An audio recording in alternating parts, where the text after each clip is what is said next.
Hey, my babies. Now, Sunday dinner went a little something like this.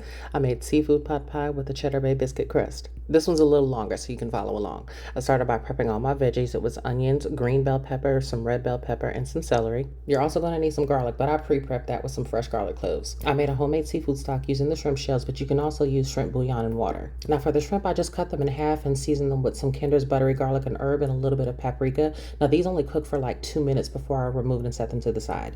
Then I went ahead and sauteed my veggies, seasoned with some salt and pepper.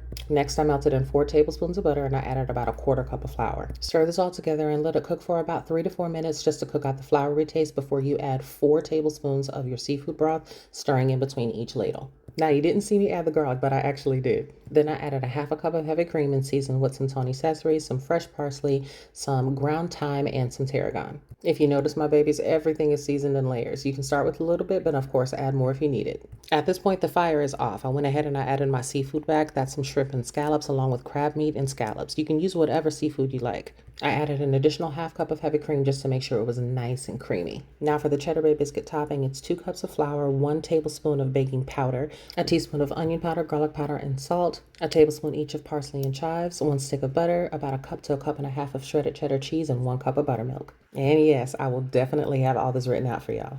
And now it's time to put it together. Now you can put this in a big casserole dish and just put dollops of the biscuit mix all over, but I decided to use these individual ramekins. Now this baked at 400 degrees Fahrenheit for 17 minutes. I made an herb butter and brushed that on top and got it back in the oven for another 10 minutes. Y'all, when I tell you this was so good, that filling was nice and creamy, but that biscuit, it was light and airy and buttery and crispy on top. Oof! I'm telling y'all, you gotta try this.